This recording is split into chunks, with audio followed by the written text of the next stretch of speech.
did you really think I was going to play that whole countdown timer? No! What's up, everybody? This is Dwight Cenac. I am the cis white male, Christian conservative and all that jazz, getting canceled like it's my job, creator of High Noon that everybody wants to play, but nobody's allowed at any convention. We may talk about that today, but we've got a lot of other things to talk about and people to talk about with.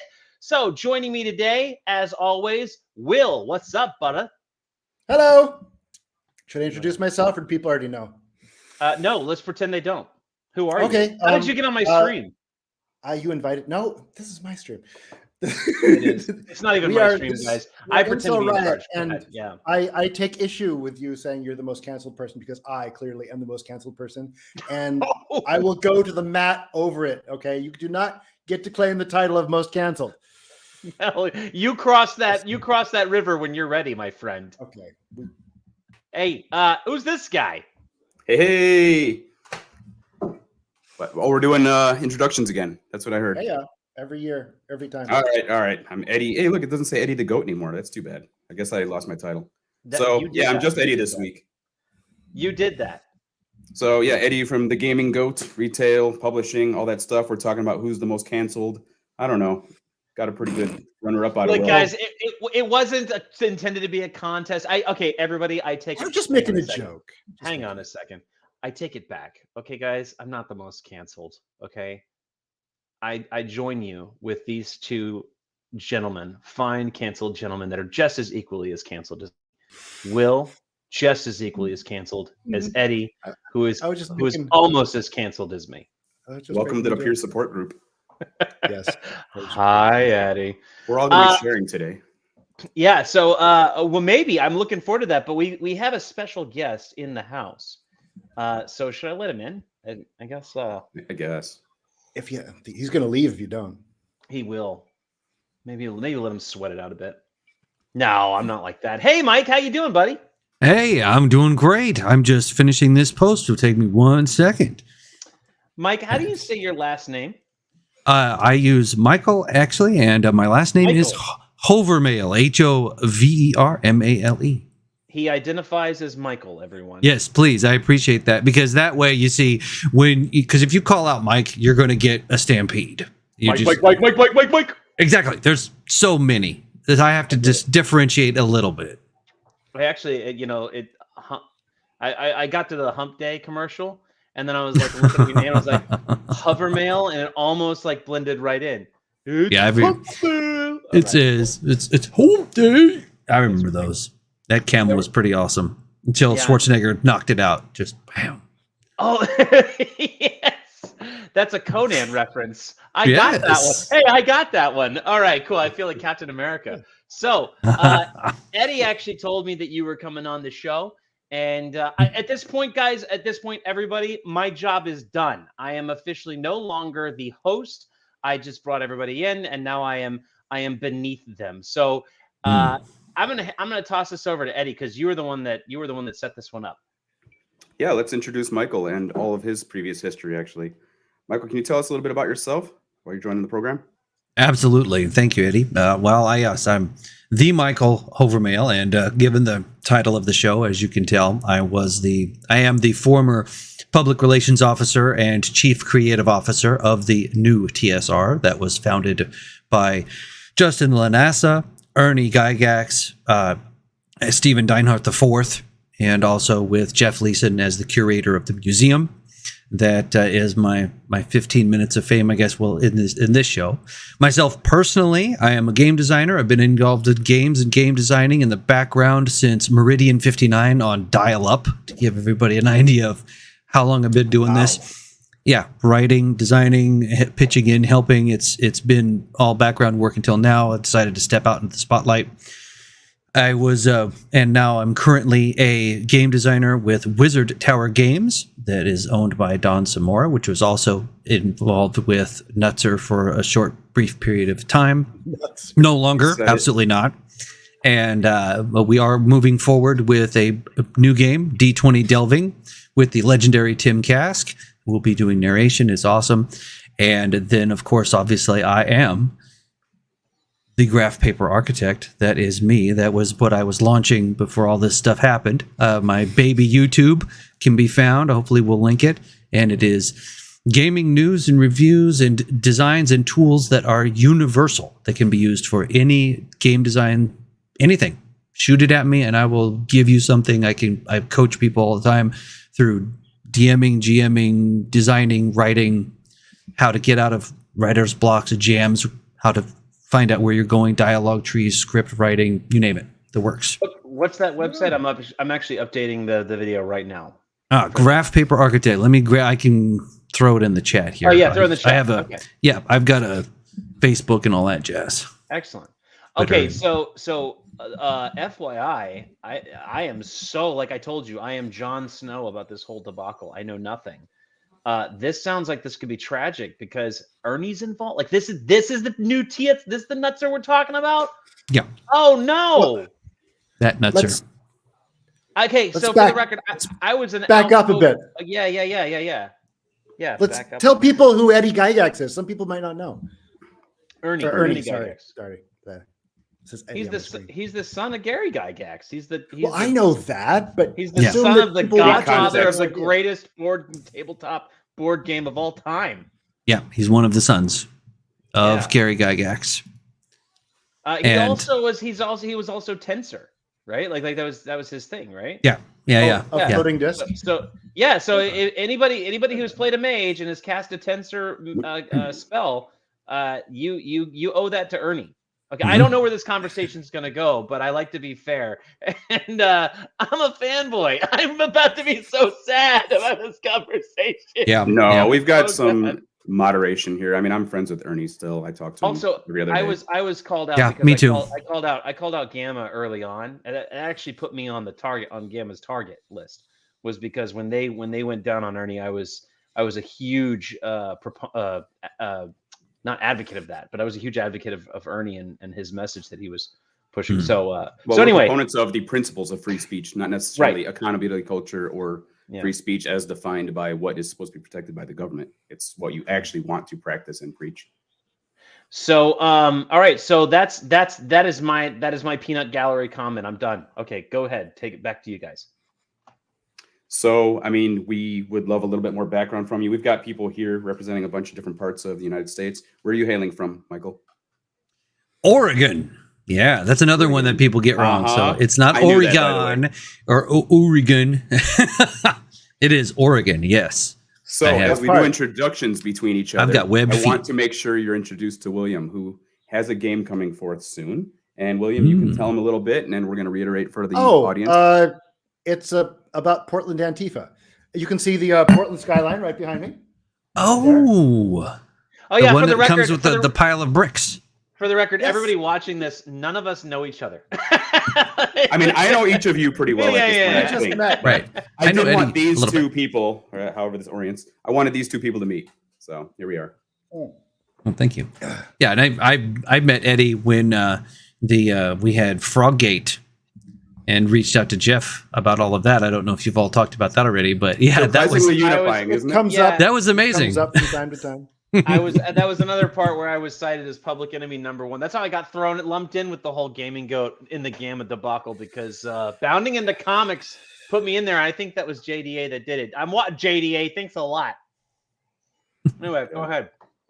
Yeah, we're all aware. Yes, Froggate. Yeah, Froggate. Yeah, I'm waiting for my shirt. So. Yeah, did you order it? That's fantastic. Cool. Gotta have it. Yeah. You know, William did the art right here. This is the guy. Oh, nice. Yep. He's our resident artist for that is fantastic. Yeah.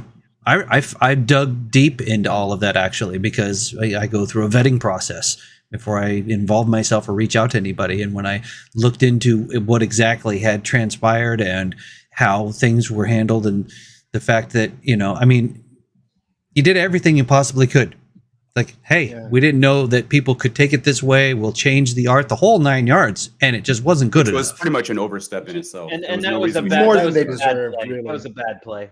You know, But, I mean, that's what whatever. I'm saying. It's very, very Whatever. nice. It's one of those Yeah. really great. It's like, oh, I'm so sorry you didn't like your pickles. I'm going to comp your entire dinner, and I'm Right. going to give you some cheesecake, and I'm going to give you a free drink, and here's some coupons, you know, for next time. I mean, sure, but it's like that should have been good enough. And they go, no, Yeah. I'm going to burn down the restaurant. I'm going to burn it down. Yeah, Uh-oh. yeah, it blew my Oh, the mind. commies got him again. Yeah. I told Williams him, off the Will, gulag. fix your commie connection. One of those bricks just flew in and I know. They heard the frog and then it's over. So Yep. all right, so keep going. So back to you. So you do all this. You got all you have all these bona fides. Anything else about your What? introduction? me. Yeah. Oh, yeah. So Well, many I mean, yeah, there's all the personal stuff about me that I never share with anyone because I'm a crazy, you know, paranoid person. Out with But I it. have some wonderful children. I have a fantastic muse of almost 30 years now that keeps me in line. She's amazing. How My tall son- is she? 5'5". If I say 5'4", Dwight is I'm still going to get her. shopping at this point. Yeah. My son actually worked with me at Nutzer, Logan, and that's another thing we can discuss because of some of the stuff going on. Gotcha. Sure. Yeah, there's But, a lot out there. A lot of articles going around and dispute. Yeah. Between you and Nutzer, I guess we're calling it now. Is that started? Nutzer works. Is that really what we're doing? That's what I've taken to call it, Nutzer or Notzer, because Nutzer works for me. yeah, it's not. No. But when I reached out to them, when I saw on Nerd Immersion, you know, he did the first big breaking show that TSR was back. They were bringing the band back together, you know, all that kind of stuff, and it lit on fire. And I went, oh my, holy crap! Every dream that I'd had my entire childhood growing up, all of the times that, you know, I mean, I can tell. I've told the stories before, but I can tell them to you here that I went through all that. I lived all of that. The satanic panic, the getting my shit kicked out of me while I was holding on to my TSR books, you know, Yep. for dear life because they were going to rip them in half. They got them, all that kind of stuff. Now it's happening. We've all again. been there. We were all there. That's Yeah, why. and they're That's why I not- took to the gym. That's why I lift weights now. Exactly. I'm like- it's like, go ahead, look at my. Yeah, you see that Right Kempo? You see that Dr. Yeah. John Latourette? Yeah. You see that? Yeah, let's Yeah. talk. Shaming works. That's right. Ridicule works. Yeah, ridicule works. So All yeah, right, so basically, I mean, that's it. there I you mean, go. I've been doing this a long time. I finally really just got Hungry Tiger on it, and am now going at it. You know, designing the games, getting the stuff, reaching out to people like Eddie, having the balls to go, hey man, what's up? Want to see my game? Look, it has dice and stuff. So you're a game designer as well. Okay. And then you got appointed as the public relations officer for the TSR Reborn. Yes, I've been doing quite a bit of that in the background for many, many years. I've also been was public relations for the Society for Creative Anachronism for 25 plus years, doing volunteer security work and running events for them. You know, when I'm talking about the fact that, you know, I know what it's like to get into it with skinheads that are trying to kill you. I'm not making a joke or trying to tell some sort of, yeah, I was there. So, yeah, I have a lot of that in my history and background that I was able to, but the problem is, of course, a lot of that is gone. I mean, how many of y'all remember a website called Gone Gold? Remember Gone Gold? Anybody remember that one at all? This is back in the day. This is back before Ask a Ninja, before Badger. I mean, this is back in the day. And it was the website that everybody went to know that when a game had gone gold. You know, it was a gold master. They had stamped the gold master to make the discs. Okay. Oh, wow. Vaguely. The CD-ROMs, you know, when we were going from, oh my gosh, the one from floppies to CD-ROMs, that was fun. Anyhow, I used to write for them. I remember floppies. Yeah. Yeah. I remember floppies and then floppies. Yeah. 3.5 or when they were I actually remember floppy it. and I remember it 8-inch floppies, but that's how old I am. My favorite game was Ghostbusters. Did you play that on the floppy? That was a great game. You start with the Ecto. You start with like the. You don't have the Ecto one. You start with like some car and you upgrade it and stuff. Anyway, all right. So, got it. You are. So Commodore. You have a lot of background. So yeah. So then I came in as PR. That's where we started. Well, I started off in the Discord. I jumped in the Discord and said, "Hey, I want to do this." I became moderator, then top moderator. Then I was handed the Discord when Ernie's bunker interview went down. And then is that the interview that put him as public enemy #1 for that was the bunker interview. Where? On the bunker, the bunker. No. Who thinks he's public enemy #1? SJWs. Well, he went for a moment for a spell. For a spell, he was. Well, it didn't help that Steven and Justin were throwing kerosene on that fire like nobody's business. But I don't know who those people are. But I do know. Yeah. Go ahead. No. It's fine if you want to go to the lore. Bring you up to speed. Justin Linass is the founder and president of the company, and also the one that brought the Dungeon Hobby Shop Museum back to life. Okay. Pays all the bills. Steven Deinhardt IV is a game designer. He made Giant Lands. He is the CEO of Wonderfield, and also dropped the bomb on Meg the Sorceress. Hey Meg, what's up? Saying that she was disgusting. So that was part of Meg the Sorceress. Is a trans woman that was on Twitter and was asking for some clarification about the interview with Ernie. And they decided, she was a troll and she wasn't to be answered. And then, he pops off with, "Hey, you're disgusting." And it just starts burning down. It's like they can't stop throwing matches. Luke even tried. Luke Gygax, Ernie's brother, he jumped in on TikTok, tried to help out. So you were the head of you. I mean, at some point you're the PS. I'm sorry. Well, you're the public relations. Yeah, I was watching all this burn down. Right, but if you were the hindsight, right? Let's Monday morning quarterback this, and let's say that you were the quarterback. What would you have done in that situation? Well, first of all, it never would have happened because the way that proper communications work within structures is you have your public relations officer that authorizes any and all communications with the public whatsoever. And all of these have already gone across the desk of whomever needs to be saying, whether it's the designer, the CEO, whatever's going on, this stuff has been kicked around in an office 3 or 4 times, and then maybe it gets pushed out. Okay. And it's basically you're the anti Elon Musk. Well, yeah, exactly. Yeah. You don't let them run off and tweet and do whatever they want. That's nonsense. That's just no. So if I had had the reins at the time, that would have never happened. Well, I guess my question is I don't mean to hijack, but this is fascinating to me. No, go ahead. So Ernie does this interview. You would have allowed that to happen or no? Mm-mm. The interview itself.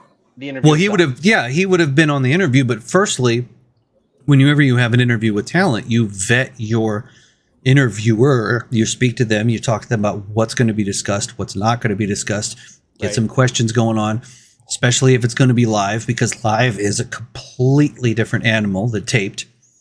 And, you have some directions and some goals, and you understand their limitations or their agenda, if they have one, because you're not going to have your talent go out there and get sideswiped, by somebody who's going to suddenly go, "Oh yeah, well, let's talk about this issue." No. So the interview might have happened, but the interview would have been, I hope, better. So then correct me, because it seemed to me that the backlash, and I don't know this Meg person, but if they're asking for clarification, it strikes me that it would have, and I didn't see that. I didn't see those requests, so you can correct me there too, but I would wager a guess that it had to do with the particular quotes that Ernie was called out for targeted for. And those quotes seemed very, they seemed spontaneous. Those did not seem like they were goaded by an interviewer. They seemed like they were just a statement. So I'm curious as to how would you have, is that true? And if it is true, how would you have avoided that? Would you have just coached Ernie ahead of time and been like, "Hey, don't talk about this"? And then who could have seen that coming, I guess, is another question. These are all like crazy shots. I've got a bit of a question too, which is, as a PR manager, how would you say that your responsibility for people's public figure status actually translates into the modern age? Because it's impossible. We're all public figures at all times. I mean, it's pretty easy to get a little rocked and then hop on Twitter or Facebook or anything like that and just say something that comes to mind. I mean, I do it all the time. I get lambasted every day. Oh yeah, terrible stuff. These are a lot of questions. A lot of questions. I'm putting this together in my head. Like fruit. We're enjoying your experience, okay? And sharing your Yeah, absolutely. So the first bit would be that you're only going to be able to do so much when you're coaching talent or coaching someone in regards to how you're going to be answering questions or what questions you're going to be answering. And of course, they're going to be honest. So if you have an honest opinion, you there's ways of saying it. You can be like, is this a over 18 channel? We can swear on this channel. It's okay. Yeah. It's fine. Yeah. Right. So there's a difference between, oh, hell the fuck no, or I really don't think that I would want to, partake in that. How would you phrase "you're disgusting"? You're disgusting. Well, first of all, you have to clarify what you're talking about, because if you're talking about behavior, you're talking about a person, as a human being. I find you disgusting. Well, then you better have some citable references. You better drop at least 3 links to you posted all these things. Yeah, First of all, the problem is, no matter what you do, if he says something as simple as "you're disgusting" and here's reason X, Y, and Z, you're only going to get the soundbite of "you're disgusting" no matter what, and that's going to fly through the internet. It's just going to be gone wildfire. I think this is exactly. I think this is the argument for a PR. Well, Ernie didn't say that. That was Steven. Yeah. No, of course, but I think this is the argument for a public relations officer is that all this stuff filters through, and it would probably be the stop wall. It'd be like, how do you say you're disgusting? Okay, here, ready? Step 1, don't. I think that's step 1, don't if you can avoid it. But step 2, if you need to, have some backup. This is why. Well, here's all your pictures. Did you find the request for clarification to be in good faith, or did you find them to be fishing for things? Did you find this person to be fishing for things to further slam Ernie on? Because if that were the case, then if I were me Monday morning quarterbacking as a layman who's not public relations, I would say, don't just ignore this person. Just, they don't exist. They exist in a Twitter bubble sphere and nobody cares about them. Let them exist there. Let them make this tweet and be ignored. But maybe you would have a different answer. So do you feel that, but when you were looking at that, did you think that they were acting in good faith? It would depend on how many times or how many different sources that's coming from. Whenever you're deciding whether you're going to answer a question that's coming from the public, how many people are asking the same question or a similar question? Does that then warrant a response? If 1 or 2 people pop off with, hey, I want to know more about XYZ, it's like nobody else is asking, nobody cares, yeah, whatever, we're not going to address that. If 1,000 people ask, what do you mean by XYZ? You're probably going to want to respond to that and have some sort of an idea of like, yeah, this is what was meant when this was said. Well, okay. So then let me. And I have to answer Eddie's question too. When you, go ahead. Never mind. Well, as you were saying about, we live in the public space now where we're public features and we're also managing our public brands and public personas in new ways that have never been done before.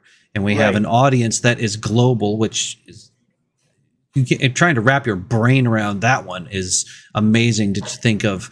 You're never going to, the audience, you're never going to, it's like the old saying, you're never going to please all the people all the time. And 2% of everyone's an asshole. Well, that 2% gets a lot bigger when it's on the internet, and it's sort of a mess. And if you're managing your public brand, you have to take time and use some of the tools that I talk about on my YouTube channel. Yeah. Oh, see, I'm the plug. okay. Do you charge use your 5 Ws. Is there a Patreon? There's going to be. It's in the works. I'm putting it together. It's just a matter of figuring out exactly how I'm going to structure, because part of it is personal coaching. Like if people are paying me as like $100 a month or something, they could maybe call me and get some personal coaching. But I got to figure out when. But So- as I was saying, you use Yeah. 5 W's: who, what, when, where, and why. You use mind mapping. You use these tools, and you sit down and you put yourself out on that paper and say, "I'm gonna use you. You're the goat now, Eddie." So you put down Eddie Marmol. Who is Eddie Marmol? Why is Eddie Marmol? What is Eddie Marmol? You know, all of these questions, you start to dig and dig and dig, and you write it all out. You write it, draw a line, draw another circle, start writing this one out. Okay, this branches into this branches into that. Then you also have personal, professional, public face, private face. What's going on? Why is it going on? And you have to take that time to really workshop that, get an idea so that you have a direction and a goal of what you're doing, when you're doing it, why you're doing it, and all of those kind of things, because you know what you want. It's like, these are my goals. This is what I'm doing. I'm going to do this. So I'm going to make these posts. I'm going to say these things. And if you crack off with something and somebody wants to get upset about it, it's like, dude, I'm a human. Whatever. This is the human side.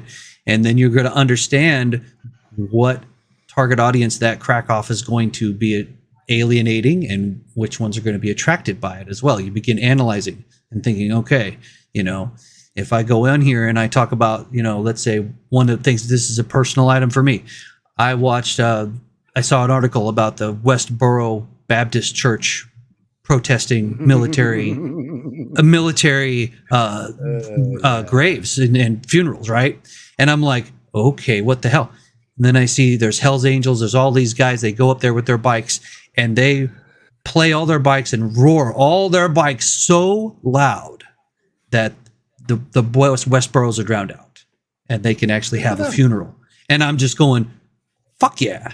You know, that's a personal, but now I've just now alienated all of those religious people. Now, none of them will ever buy my products. There might be someone on Twitter. Westboro Baptist Church. No. Yeah, there might be someone on Twitter right now saying, "Oh, Michael is a horrible person." You know what I Westboro's mean? not a But the Westboro Baptist Church is like 2 people. Yeah. Yeah. Hang on. Westboro Baptist Church is not a church. They're all lawyers. Yeah. Right? And they pull this stuff, right? They provoke you. Their goal is to provoke you. They're like the into something that's SPLC complete. of Mhm. Baptist. Nobody supports them anywhere. Well, Yeah, exactly. And so the best of sorry, let me capstone that for Eddie. good. Yeah. So I think the best part, the best thing you want to do is remember that we're human beings. This is all part of my personal coaching on my channel. I'll have channel coaching.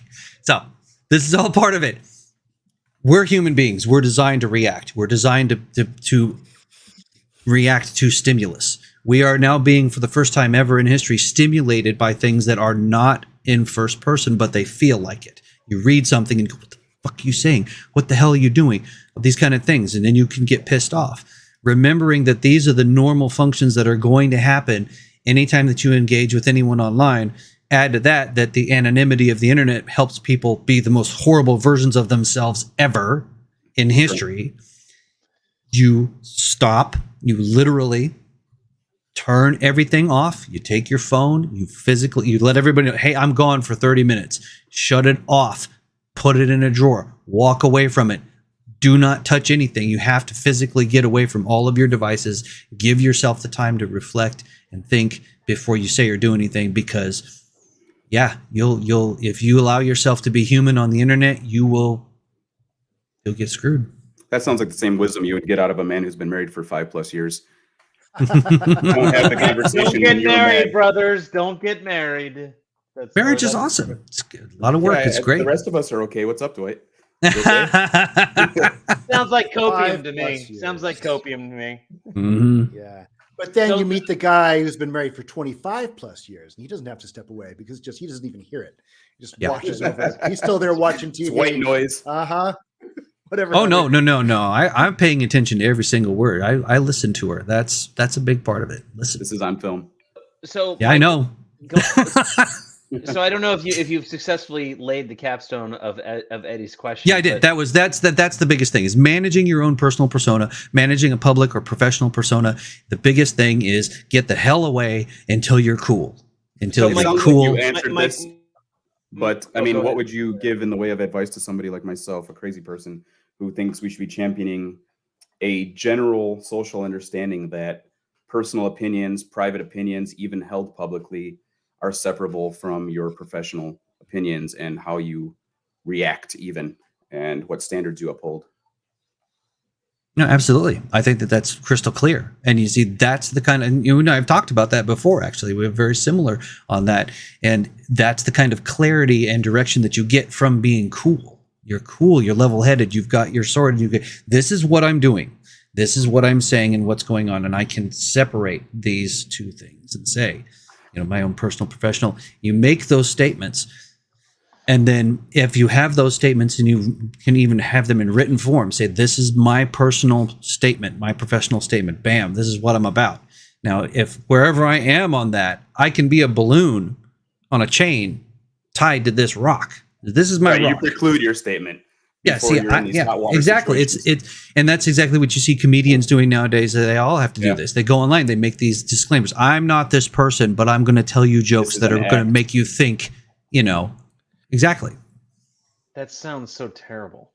I know. I hate that shit. I don't want to live in that planet. No, Carlin was right. Carlin was right. My question about ignoring everything. Yeah. My question, but specifically this time. My question about when to ignore. And you had mentioned that. Well, you basically figure out, well, how many people are reacting to this. So my question of that is, well, how many people. I don't know if the rum is messing up my grammar, so whatever. But how many people is enough? Because in this particular case, it was a transgender person that was allegedly requesting clarification. Again, I don't know. That's one person, but it could have been 10 or it could have been 100. Now the CDC, I just pulled up a report, and this was published April of this year. The CDC reported that there's roughly 1 million people that identify as transgender, which makes up 0.3% of the population. So if we're talking about the aggregate of the marketplace, less than half of 1% is what we're talking about. If 1 million of these exact people, if 1 million of those people went to Twitter, if you counted 1 million comments, you'd still only be counting less than 0.5% of the population. At what point do you say, okay, yeah, let's not ignore this, let's address it? The idea between ignoring comments and questions and addressing them, of course, again, it's very fluid. So it's a matter of what is the question, what's being asked, even if it's 5 people or 10 people. Usually I like 10. I like, if it gets to about 10, I'm thinking, okay, this is something. Because it's never about the amount that you have at the end. It's the amount that you have at the beginning, because this is a fire. You're throwing a match into something and it's starting. So to get 10 people, 15 people, it can continue to spread and grow, and it will continue to get worse and worse and worse. You're taking care of this before it becomes something enormous. And it's also then understanding, that if you do say something that can be ambiguous or misconstrued, can be taken out of context and can be used to be horrible. Like, let's bust out some Monty Python Quest for the Holy Grail jokes, and let's, bust out some of this stuff some Carlin said and some Richard Pryor said, and that's you take that out of context, it's like, whoa. Well, George Carlin was when I was a kid, but I look back at Tropic Thunder, which I was an adult, and you can't even watch that. Like, Johnny, they tried to cancel Robert Downey Jr. on that, and that was hilarious back in the day. Can you imagine them trying to make Blazing Saddles today? I mean, but that's the thing, is that if you're going to do that, you're saying, hey, it's a joke. We're making jokes. This is not who I am. This is not what I'm. If it's a joke, that's what it is. Okay, so what is this? What is David saying? Yeah, we've got interaction. I guarantee you that way more than 0.5% of people I interact with RPG stuff are trans.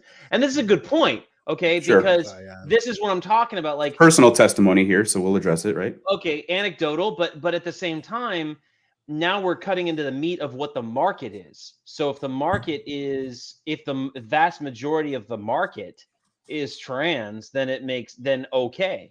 Now we're dealing with a much more significant percentage. Is that the case? I don't know. No. Yeah. So anyway, that's a good point from David. I think as a layman. But this whole thing happened last year because I remember being targeted for. It was last year when that happened, right? Yeah. Okay. Yeah. So Exactly. but you had just stepped in as a PR officer. No, I was when that went down. I was a moderator. I was the top moderator of the Discord. So you weren't even public relations officer at that time. No, Okay. I wasn't. Okay, Not yet. Not yet.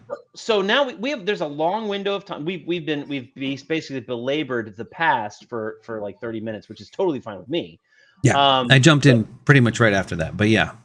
So I guess stuff has happened, and I imagine leading up to that, other stuff has happened. So fill us in. What's going on? Well, I mean, there's a saga here. It's a messed up saga. So you've got to give me something that you give me a thread to pull. I mean, what is it that you're wondering about? Well, let me do that by pointing out this comment from Gamers on Games, who came here from Don Samora's link. Yeah, move along. No, but this is a point. He's like, oh, this is just woke ruins everything. No, it's not. We're not having that conversation. We're discussing the elements behind it. Anyone saying such a thing as woke ruins everything. We're trying to discuss and dissect all of that. We're as a non-option. Yeah, how do we address this? How do we no absolutes here. We're not looking to say that every one of anything is monolithic. So we have a PR person here, like whether woke ruins everything or not, we live in the climate that is, and that climate does include people, whether they're woke or just trolls in general, who are always looking to ignite a fire, as you had said, Michael, early on, as people were throwing. There was gentlemen that were in new TSR that were throwing gasoline on the fire. This is really a conversation, I think, about PR, how to handle PR, and what do's and what don't. I think this is going to be a cautionary tale. But I don't know. But I think this conversation is going the direction. Sure, it's not quite an expose. We're trying to glean information and experience from Michael here. And absolutely, there with what Eddie just said, it was beautiful. I love the way that you encapsulate things, Eddie, because when you said that we're not being monolithic, we aren't saying that all of one thing and all of one people. That isn't the discussion that we're having, and that's part of it as well. I mean, so here's a little bit of marketing for you. Check this out. A little marketing is similar to doing the news, and I worked in the news for several years. I was a master control operator, made sure everything worked. News is a very interesting beast. You walk into a newsroom and you've got things up on the board like rape, murder, incest, death. I mean, just horrible. Any normal person is going to go, what? What is this? What do you? And they actually can sit there and break it down and go, well, this will get this many numbers. This will get this many numbers. This is what we can charge for the commercials if we run these stories on these things. And they're talking about rape and murder that actually happened to real people. And it's totally just business. And you're going, wow, marketing is similar. You put things up on the board. Who are you talking to? And where do they fall on the spectrum? Because everything's a bell curve. Everything's a spectrum. You have people on one side that are and then you have people on the other side that are and you want to try to be in the middle and go, hey, we're being reasonable and rational and talking in this space and not being monolithic. We're not saying all of you red people, all of you blue people, all of you elephants, all of you donkeys, all of you this, all of you that. Tribalism gets nobody anywhere. Sure. We're borderless at this point. I mean, Dwight came on first introduction to today's show saying I'm the canceled conservative guy in the room, and like you've got totally different people here, and we enjoy each other's company for a lot of reasons, but we're all trying to take as many things with as much of a sense of humor as possible, while at the same time dissecting them in a way that's digestible to more people than you normally would ever get a chance to experience these conversations with. And I agree with Jordan Peterson here. Tribalism does get you nowhere. Tribalism kind of natural. Okay, you know what? You're right. This is. Can I say something? Yeah, go ahead. like the woke ruins everything. I need to say something about that rather than nothing. It's not about the identity. It's about the pattern of behavior, right? If you constantly, it doesn't matter who you are, right? It doesn't matter what kind of person you are. If you constantly make everything about yourself, right, and ruin everybody else's fun so that you can be the center of attention, that does ruin everything. Yeah. Right. You're not fun to bring to parties, dude. For political reasons, you're able to do that and be completely free from criticism, right? Because you can just like scream oppression, whatever, and get everybody shut down. Then yeah, that does ruin everything. It's a good point. And it could be anyone. It could be you could be woke, anybody you could who be acts like that. whatever. It's not isolated to left. It's not isolated No. to. It's not any left. other It's not right. political It's just not. anybody that does that. It's anybody that takes extremism. Okay, for the record, everybody here played Dungeons and Dragons in the 80s when it was the religious right that was trying to shut it down. Hell My parents, yes. whom I love 90s, to sorry. death, and we talk about role-playing games to this day. I just had a conversation with them about Dungeons and Dragons, and we have a wonderful conversation about it today. But 30 years ago, they were telling me that if I joined a party and raided a dungeon, I would sacrifice myself to Beelzebub and lose my soul for all eternity. Okay, the 700 Club was real for the right. This is not a woke ruins everything thing. And if it is, it's really about, as William astutely pointed out, it's a personality. It's a narcissistic personality that ruins everything, and it just happens to be woke. But that is not the conversation that we're having right now. If you could be like that and be cool with other people, everybody would welcome you. Sure, you can have an agenda and speak on it. Nobody cares like what you got in your pants. Nobody cares what your politics are. If you just be cool, right, and be tolerant of other people. And I love the game, this. not about yourself. And here it is. Ready?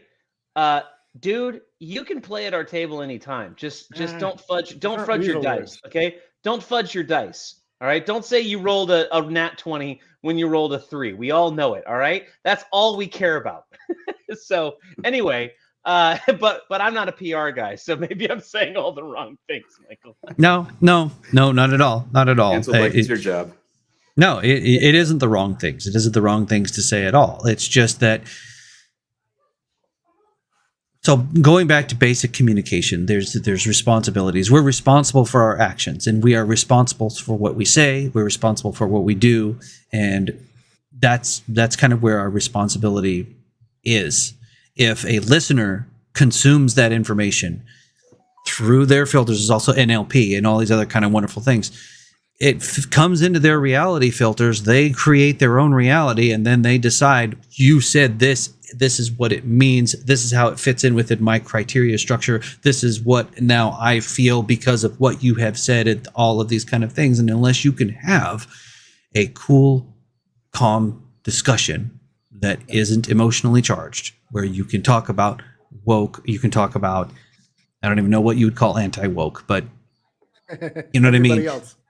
I guess. I mean, the thing is that the ideas of woke are the exact thing that you just said. Universal equality. Nobody gives a shit. You know, they say that, you know, we don't care what you are, what you want to be, whatever's going on. Nobody cares. Just roll some dice, have some fun. That kind of a situation. And but the thing is that getting to understand that and explain that to someone, I call it appropriate indifference. That's my term that I use for it. Appropriate indifference. I don't care. I don't care. I don't care at all. I am a behavioralist. What are you doing? You know? Yeah. It's like you can look whatever, you can be whatever. What are you doing? That's what I'm paying attention to. But trying to explain, and then of course it turns, you know, there are people that then pick that up and go, well, why don't you care about things? You should care about things, and you obviously don't care about things, and then and it just tumbles down a rabbit hole. It's like, I didn't say any of that. That's what they concocted in their head based on what they heard me say. Right. They have to take responsibility for the shit that they made up in their own mind. You know, personal responsibility. So, that's where it's at. There's a level of maturity. So all this stuff went crashing down on. Right, we need to get back on track, Dwight. Yeah. There was a track. Yeah. Let's talk about some more So I guess, I mean, just to kind of like speed through a bunch of this stuff, they kind of realized, hey, we need a PR rep. This is obviously not something we're fit to do. Well, yeah, I Maybe reached they out to them thought- at that point, and I said, if you don't stop, you're going to destroy it all. You're going to burn it to the ground before it ever gets anywhere, and you're burning it to the ground. And I actually called Justin and reached out to them and said, hey, this is me. This is what I can do for you. You need this because obviously you've got people that are running rogue. And that's another thing about social media that people need to understand is that, if you have a rogue IT, which we did, if you have somebody who's got a hold of the accounts and they start doing whatever the hell they want, it can go south real fast. And people take it real. I mean, look, as soon as they were posting that stuff, they got banned from all of the conventions and it was all this kind of stuff. For all anybody knew, it was some crazy intern just going nuts, Going postal. Yeah. Yeah. Dude, I've been there. I have seen IT guys burn servers to the ground and cripple companies for over 6 months because they were pissed off. And there's, oh, you're going to do that to me? Back All in the right. day. Delete, walk out the door. Whole company shut down. Zip bomb. It's Boom. yeah, crazy.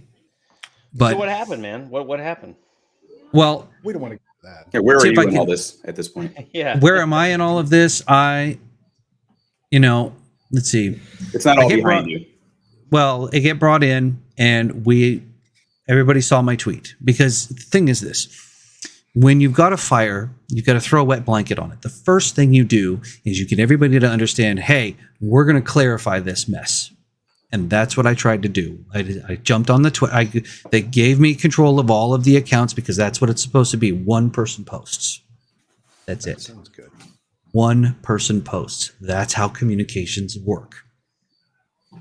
And I got them on board with that for the first 10 minutes. Allegedly. For the first 10 minutes.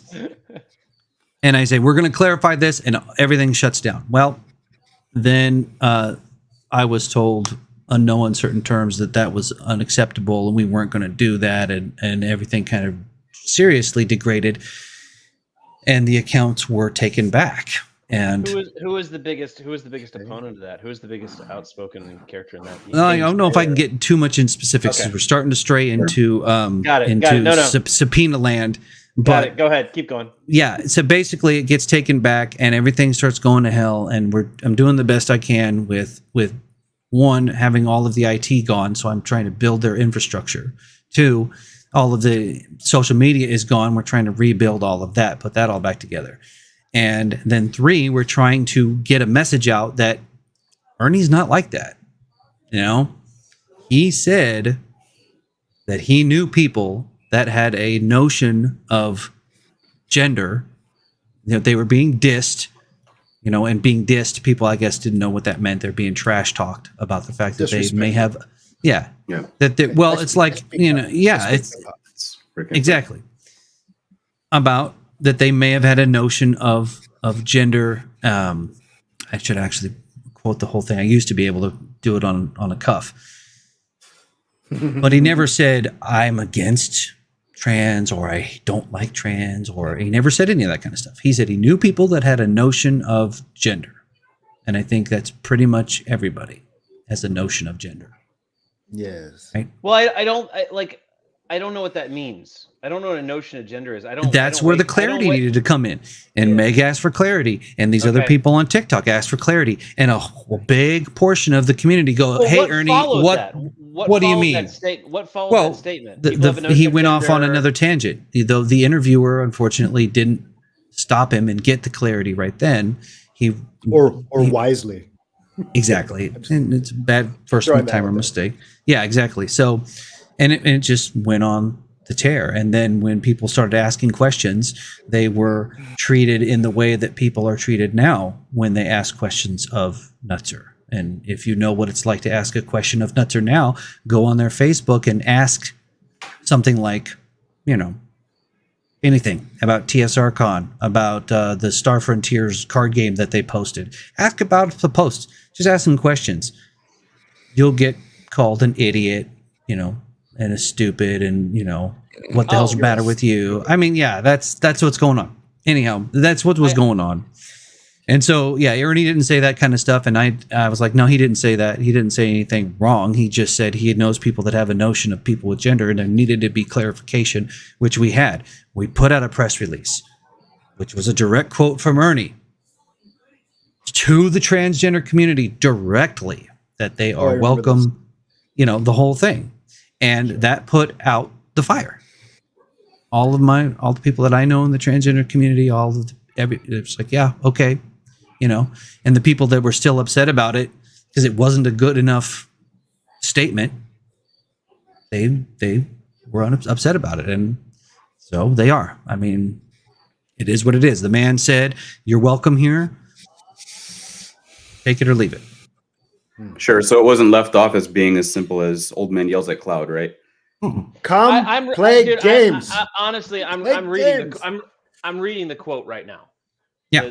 I got the quote in front of me, and it says, it was why a new TSR, though it was spelled N-E-W, Nutzer. And he says, TSR has been gone. There's tons of artists and game designers and people that play. There's tons of artists and game designers and people that play, and recently they were dissed for being old-fashioned, possibly anti-modern trends, and enforcing or even having the concept of gender identity. Mm-hmm. Now, I think maybe that enforcing word might have needed clarity, but it sounds like what he's saying is that people were dissed for basically saying, no, it's men and women. Like, that's what we have. We have tits and boobs and penises. That's what we got. That's what it sounds like to me. Now, maybe somebody needs clarification on that, but to me, when I read this quote, what he's saying is that the old guard, the original creators and players and whatever, are being dissed for not doing the 12 different pronouns. And I mean, that's the zeitgeist we live in. I get it. It is what it is. And he followed up with saying, all I'm trying to do is fill in the strip mine. I don't know what strip mine is. That needs clarification. Allow this old fertile soil to produce more games and products again. We're not going to be able to get back the diamond mine that was Dungeons and Dragons. We'll be able to make things that might have chips and diamond material. We're never going to see that great D&D diamond again, I don't think. I know what he means. Well, this goes along with, as I was saying about, comedians need to have disclaimers. Everything needs to be taken in context.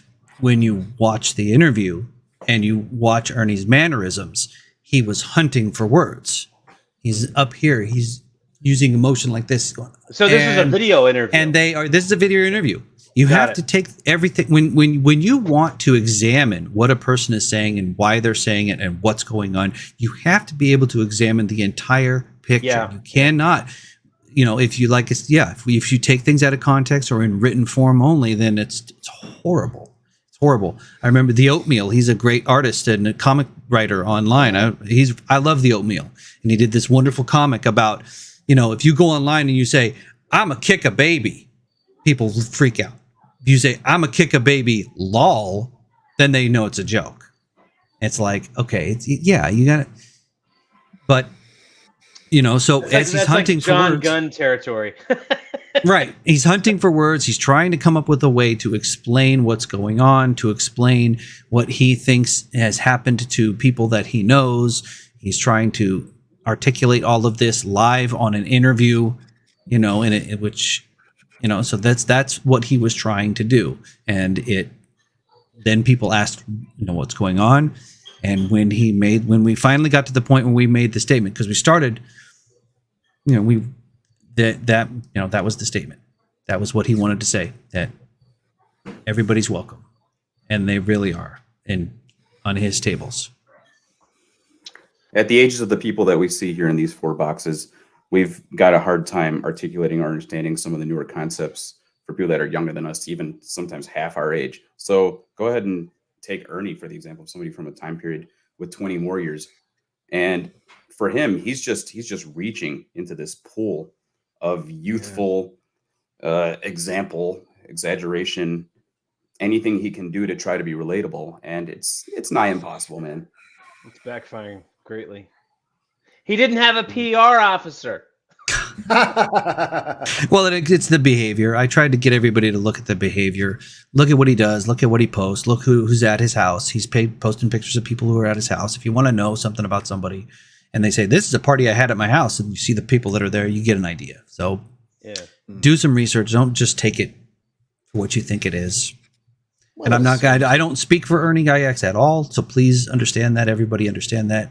I consider him, he's a friend. I talk to him here and there, and I hope he's well.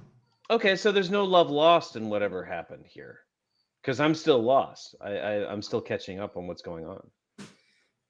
Well, that was very vague. I don't know. What do you mean, love there's, lost? There's a story here we're exploring, but it's not just about. Well, are you the PR, we're just talking about PR, Michael at this point, right? Yeah, are you the PR officer or not? I thought something happened here. No, I'm not. No. No. Okay. No, so what happened?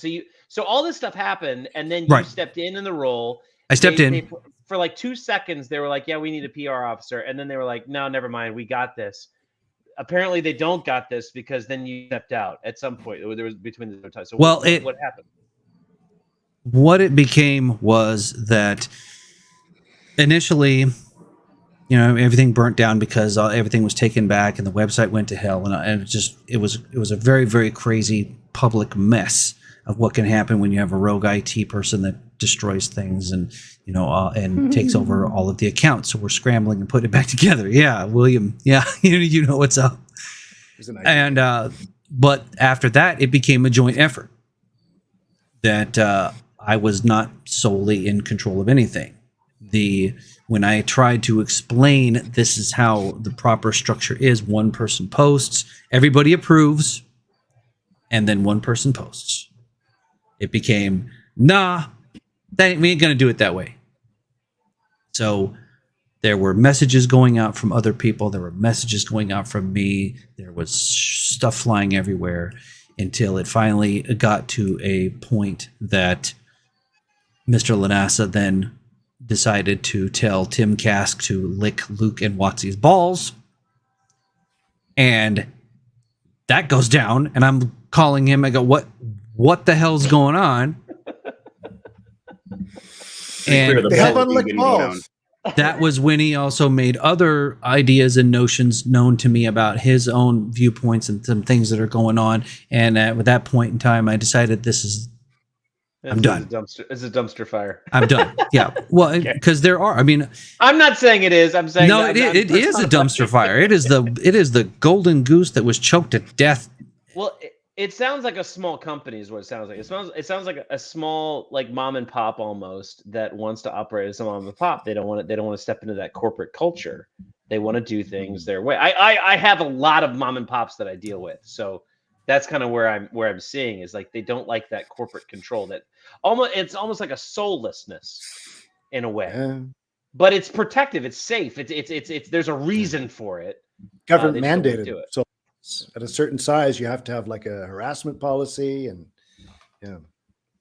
yeah, you do. You need to have all of those things. And it's interesting you say soulless, because that's another part of what I teach is soulfulness. No, but it is a disassociation. You got it. Yeah, you have to kind of be, if you want to get up to that upper echelon of corporatism or that level of business, you have to like kind of disconnect yourself. Well, yeah, you have to disassociate completely from your humanity. Yeah, from everything. You just look at it for what it is. That maybe you can speak to this, maybe not, but and Deinhardt threw his BS in there too. Do you know who Deinhardt is? Or is that anything? Yeah. Stephen Deinhardt IV was the creator of Giant Lands and also the owner of Wonderfield. He was originally a partner with, they were created. He's online saying all this stuff. Everything that I'm talking about is all public knowledge, so I'm not breaking the subpoena. Publicly, he's gone on and said that he created TSR Games. It was his brand. It was his idea. He was doing it all. They hardly contributed anything. It's all this kind of stuff. He may still own the URLs in question. At one point, he was trying to extort them and sell them on Twitter to the highest bidder. What? I'm not kidding. You can look this up. Look up on EN World. EN World is a fantastic reservoir with some great people. They have a wonderful full and glorious history of Nutzer thread, and it's got it all. Was Deinhardt the one that called Meg trans? Is that what you were talking about? Yeah, that was him. Yeah. Okay. Hey, that was that's when I said Luke tried to help, because Luke jumped in on TikTok and said, "Hey, Meg, this is Steven," because no, Ernie would never say that. Okay, got it. So, by the way, for the record, gamers, I'm following the comments here. Gamers on games, dude. I don't know, or a girl, or he, them, they, whatever. I obviously I disagree with you vehemently, but you're welcome at my table. Just don't fudge your numbers, like I said. But Michael did mention the Deinhardt thing, and thank you for engaging. Like, you obviously are not liking this conversation, but we appreciate your. But they're still here. With it. Yeah, you're still here, and this is I'm not insulting. Okay, this is bottom of my heart, absolute sincerity. We want this audience. Honestly, if I was sure that you wouldn't derail the conversation, I would vote to have you on the panel and just have a conversation. But I can't speak for that. But I would just maybe in the future. But thank you for engaging. But Michael did mention Deinhardt in early on in this conversation. So this almost sounds like the Maddox fiasco. Maddox. Now you got to fill me in. What is it? Oh my God, Maddox. I hope they serve beer in hell. Well, yeah, there'll have to be a different show. What are you, a boomer? Am I going to get invited back now? Good. What's that? I don't know. Oh, he's just one of the first major internet personality, like back in the 90s, and he had a show. Okay. Oh man. Oh, we wanted to entertain this. All right. It's fine. What are you gonna do? Okay, dude. You get the most invitational people. Oh, anyway, he had a show with a guy, and they split up, and it was huge drama. And that's Maddox. It's vaguely familiar. If it was back in the day, yeah. Anyhow, yeah. So it all burnt down, and now we are at. I've been subpoenaed for the case with Nutzer and Watsy, and there's also an injunction going on. Is he suing you for $64 million? Is that actually a thing? Is that happening? Yes. Yeah. What? Go ahead. What? Are you being sued for $64 million? No. Is Nutzer being sued for $64 million? Nutzer is suing Watsy. So Wizards of the Coast. Okay, for the is trademarks. They're fighting over the trademarks. Watsy. Yeah, they're fighting over the trademarks. And so that's going on. And then the other thing that's going on is Watsy has now filed an injunction to cease all production of the Star Frontiers New Genesis game, which I'm glad that we were able to go there, because this is big. This is the big thing, because what happened is that my son Logan and I were, of course, working for Nutzer, and so we were helping work on Star Frontiers New Genesis, my name. And we ceased all production of this game or anything to do with it when I resigned in February. I was like, no, we're done. We left. We weren't able to reach any kind of agreements with Justin or anything, so we're done. And subsequently, what has happened is it was turned over to Dave Johnson, the other author that was working on it. He became the lead writer. This was then generated up as a beta test, which was put together. And one of the people that received the beta test directly from Dave Johnson was Don Samora of Wizard Tower Games, who had also been working with me. We're buddies. We talk all the time. It's great. It's one of those great times I get to work for him. I'm his game designer, but we also talk. It's wonderful. And so he gets this email. He's already, had to submit all of this. Don Samora is who brought this particular person who doesn't like the stream at all. I'm not sure. I'm sorry. Is what? Go on. What's going on? There's somebody in the there's a person, there's an individual or several, I don't know, that does the chat. They don't like what we have to say. But they came from Don Samora's link. And I don't know who Don Samora is. He is the CEO of Wizard Tower Games. Oh, okay. And we both posted that this live was going on because we were going to get a chance to talk about the injunction, because the injunction is specifically stating now Watsy's attorneys looked at this PDF and they did their cyber forensics on it. So they can tell, who was the author, when it was edited, all this other kind of stuff. Currently, right now, I am fighting Justin Lanassa and Nutzer et al. In a libel case because he chose to try to pin this ridiculous beta test on my son and I. He actually honestly went out and on his social media has said, first he's saying that we leaked it, which was nonsense. Then he says we photoshopped it, which is nonsense. Everybody understands this is complete garbage. He tried to post proof of it, which opened up a Google Drive that allowed everyone to go in that Google Drive and again see that we hadn't touched it and weren't the ones that did this. And this game, now, I mean, we've talked about games and we try to be open about it. Like, if you're playing Axis and Allies and there's swastikas on the tank, that's historically accurate. I'm not going to get upset about that. But this beta test, they actually decided to create a Negro race in the game. Verbatim. And, yes. And they said that their intelligence could only be so high and their strength could be higher, lower than the Nordic race. And it was insanity. What game is this? This is Star Frontiers New Genesis beta that was leaked because when it was put out and everybody saw this. These are an facts. actual black race, or did people just assume that it was? No. No, it was titled Negro. Titled Negro. With And a intelligence limitation. Yeah, with an intelligence limitation and all this horrible stuff. As soon as that landed, I jumped online and went, hell no. We didn't touch this. And then Justin's on there going, well, I'm assuming it's Justin. I must say, I am assuming that I believe it is Justin Lanassa because it is on the Dungeon Hobby Shop Museum official page and it is on the Nutzer official page. And hopefully he's in control of that. So I can't say that it is him, but I believe that it is him. There's my disclaimer.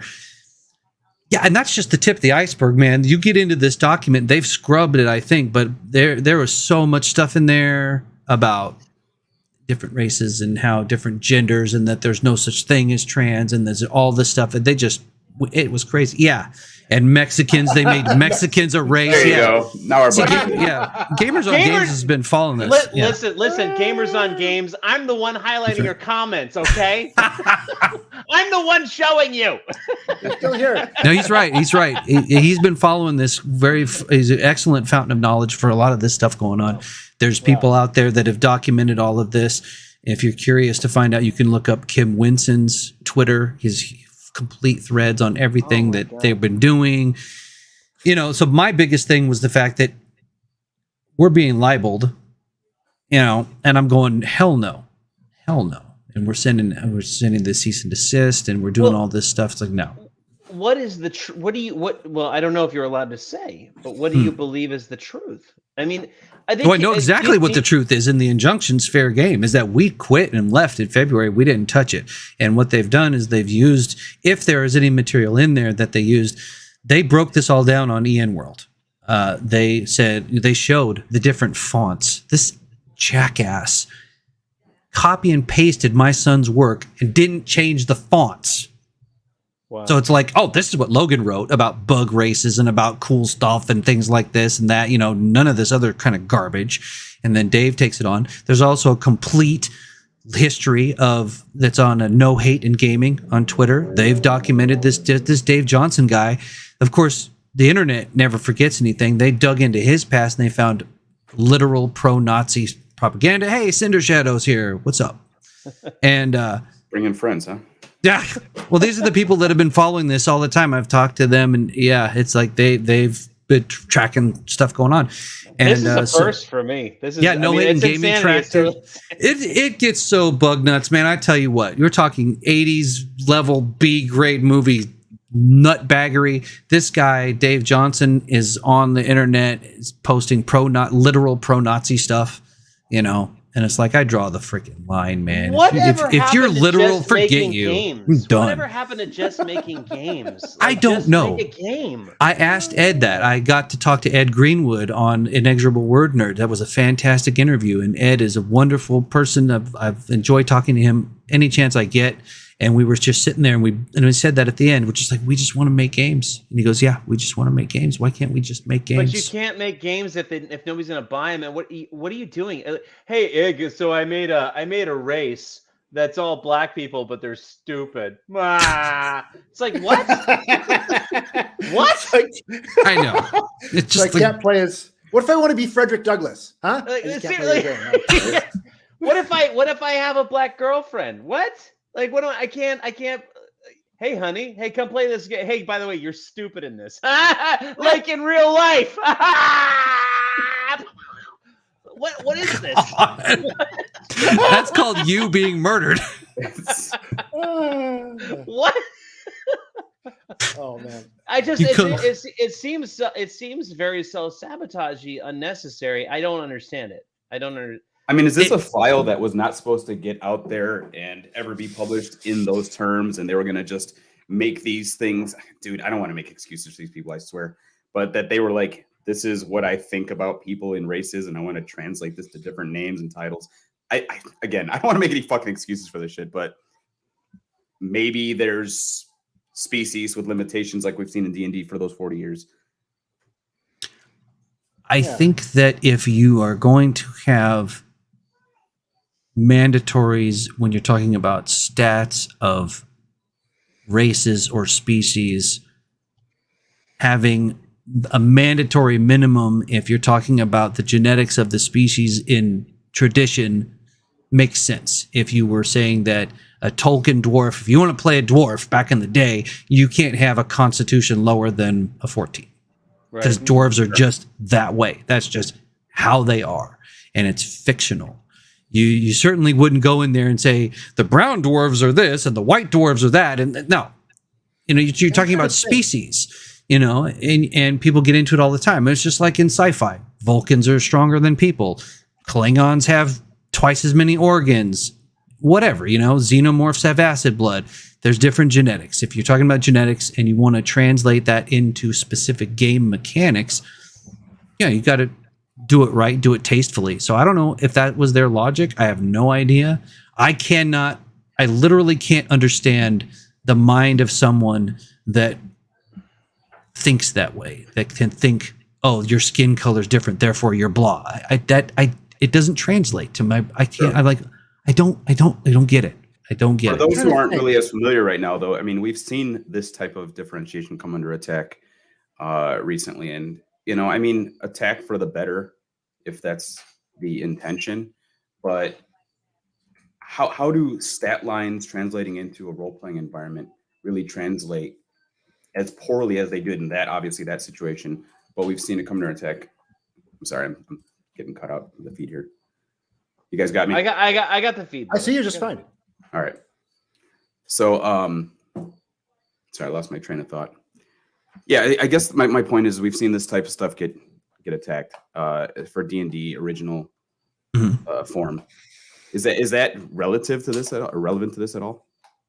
Absolutely, I believe it's relevant, and much to their credit that WotC is trying to do, and I understand a lot of what WotC is trying to do. I just think that they implemented it completely wrong when they drew a line of reality between orcs and drow elves, and how minorities have been treated in our world, and they talk about this now what you're doing at that point is you are drawing this line. You are saying that in Dungeons and Dragons, orcs and drow have been treated similarly to other minorities in actual reality, and this just causes all kinds of problems. And like you just said, it's like if you look at like a monster and say, gosh, that reminds me of a black person, maybe you're a little bit racist.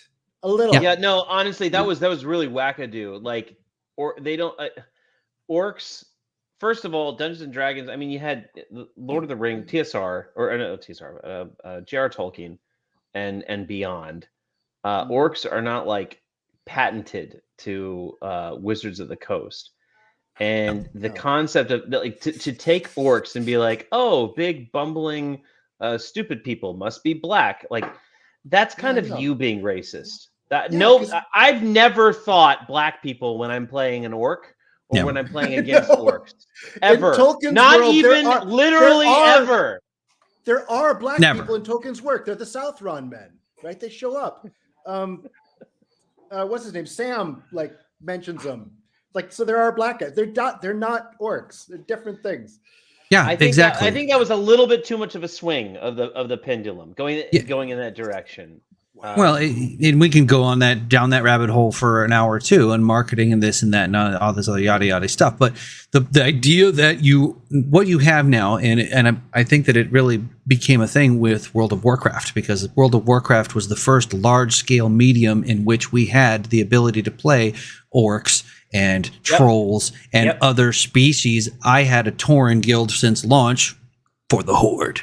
And I stopped at Mob because it was just eating my life, but it was great. I made friends there, made wonderful camaraderie there. But point being is that, we now had an idea of being able to associate in that culture and go, oh, I'm an orc, I'm a this, I can be shamanistic, I can be whatever, and I want to play D&D and I want to be an orc, but I don't want to have to sit here and say that my orc can only be this smart. Why is it that my orc, and why is it that orcs are evil, or why is it that all drow are evil? And it's making that causation between how minorities were treated. That's crazy. That's just too much. I think it's an attack on gym bros, if I'm being honest. What? Gym bros. Because Gym bros. because you're like I want to be an orc. I want to be strong and buff. Right. Kind of stupid. I'm also really, really dumb. Like, the stereotypical. That's a gym bro. And most gym of those guys are white. Like that's an attack on largely white people. But I mean, not to say that there are big, giant, enormous gym bros that are black. I mean, Predator, greatest movie of all time. But the idea that it's really even Gamers on Games. I don't know if he meant to make this as the point, but he's talking about a trade-off. Like, it's a trade-off. Do you want to be strong, or do you want to be smart? Do you want to be wise, or do you want to have like good constitution? Like, these are trade-offs. Like really thing though. Is it? I mean, I guess. I mean, it really. The thing that happens is that you have people that, because the whole point of playing a damn game is having emotional investment. And a role-playing game especially has some of the highest emotional investment. That's why you play the thing. So when you have these people that are doing this and they're playing characters and they're getting invested in the cultures and the societies and the races and the things, and then you're saying, okay, well, if you're a drow, you're evil, or if you're an orc, you can only be so smart, and that begins to screw up the emotional investment, and it begins to make people think, well, why? And if I want to be this, and why can't I be this? And these kind of things.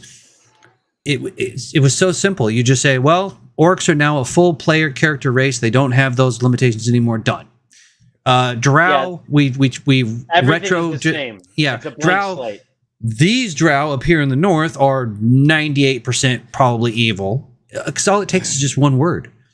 Probably evil. Probability, not absolute. Probably.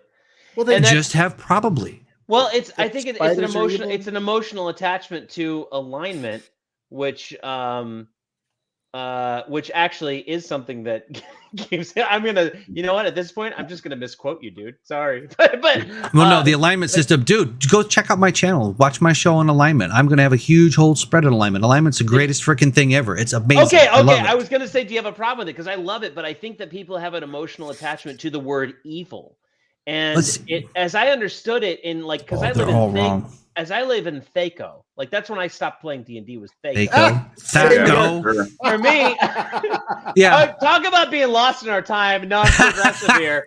But like for me, when I think, where I get off the bus. when I think evil, what I think is self-serving.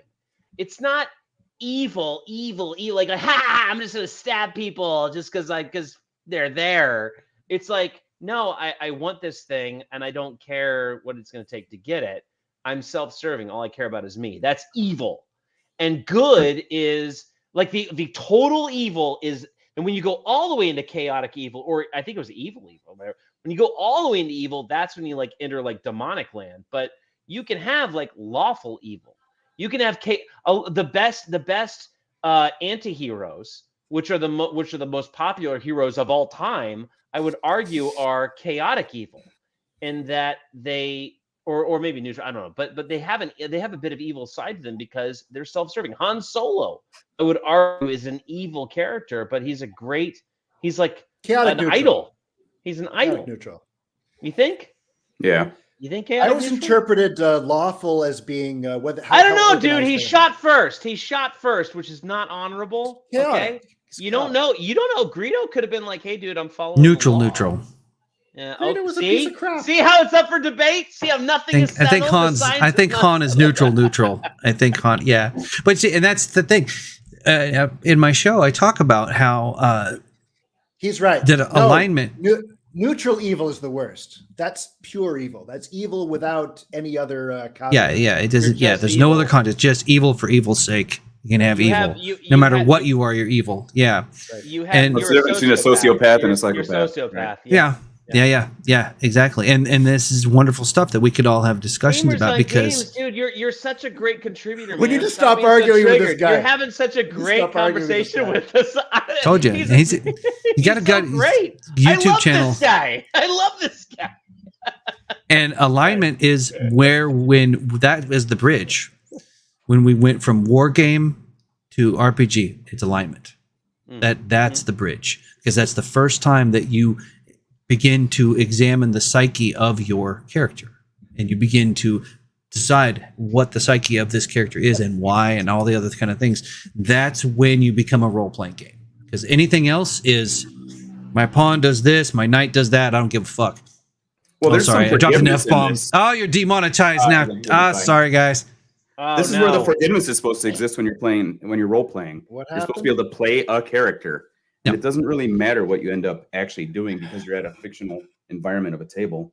Exactly. You're not literally Captain McStabby Pants in real life. No. I mean, but your character can be. If I'm playing an evil character, I'm eating kittens and kicking puppies and, drinking unicorn blood, and I'm going full Tim Curry on this shit. I'm like, it's Weekend therapeutic. purge.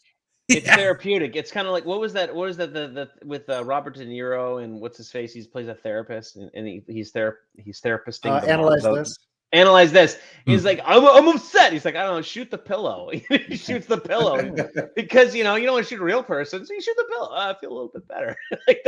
That's extreme pillow therapy. Yeah. They punch a pillow. Yeah, absolutely. But yeah, alignment is awesome. It's wonderful. And yeah, and it definitely shifted to chaotic evil with Nutzer, I'm gonna say. It's just I'm like, I'm out. I am not that alignment. I can't do this. That's sad. But again, it sounds so you're being subpoenaed. There's a lot of things you can't talk about. Yeah. But you still maintain good relationships with some of these people. Well, absolutely, because the whole time, and this is part of my vetting process, when I called and I said, is any of this crap that I see on Twitter real? And they go, no, it's not. And I said, oh, really? Okay. And I, I'm saying, okay, Ernie, what did you mean by all of this? And Ernie's like, well, I just meant that, I know people that have the notion of it. And I say, well, are you prejudiced? No. Do you harbor any of that stuff? No, they don't. And I never saw any of it when I was there. To his credit, Lanassa did fly me out for Victoria Con, which was amazing and fantastic. I'll always be grateful. No matter what happens, I'm always grateful for that experience. Getting to play Fight in the Skies with my car is the best thing ever. If you ever get a chance, Gary Con, oh my gosh, this guy, he's awesome. And the game is fantastic fun. But yeah, Jeff Leeson, wonderful host. No, none of that shit. Never. Ernie and Donna, no, none of that shit. Never. No. It was just, and then we moved on. There wasn't any discussion of it. The only discussion of it finally came about when he told me about what he said to Cask, and then it was like, okay, we're different alignments, buddy. I'm out. Just waste so much time on this stuff. Why can't we just be about the games, man? Exactly. Dude, I agree. Why do we have to talk about your gender? I don't care. Exactly. Well, it's because it's been put in the game. It's because they want to have it in the game, and it just can't be just like you can do whatever you want. If you just say, do what you want, play what you want, move on. Yeah, play whatever you want. I think And let me play it how I want. I think this is actually I think what I love about alignment so much is it's real life. Like a good a real organic party in D&D has. Well, here's something for you. I'm going to multiple alliances. You want me to twist your brain in a knot? You want to talk about alignment in real life? As if the there are cultures. There are cultures, and I'm not knocking anyone or dissing anyone or anything like that. Disclaimer. Everybody has a right to be whatever, all that kind of shit. But there your alignment is based on your own culture and how you grew up and what you live and what you believe. And there are cultures that do believe that violence until death on people when they are seen talking to someone of the opposite gender, or if they show too much of their skin, or if they do certain things. There's stuff, and that's not just them. So don't nobody send me any hate. It could be anybody. It could be, wearing a white hood. It could be whatever. Anywhere across the spectrum, there are people that believe that is good. But that's my point. Now take that and translate that into, yeah, exactly. But translate that into D&D. You're a drow, you're a baby drow, you're fed evil your whole life, you're raised on evil, and the pink skins are evil, and they're the evil ones. And when we go up top and we murder them and kill them and take their sheep or whatever the hell we do, we're the good guys. And so it's like, are you the good guys or are they the bad guys? And which way are you looking at it and why? Where is it coming from, man? I mean, shit, we could do this for hours. And those are the conversations you got to have with a cool level head and understand that we're just having an academic discussion. I don't advocate for any of that. That requires a level of intelligence and maturity. Yes. That used to be common. That people used to go to. Which orcs don't have. What is nuance? That orcs don't have. Orcs.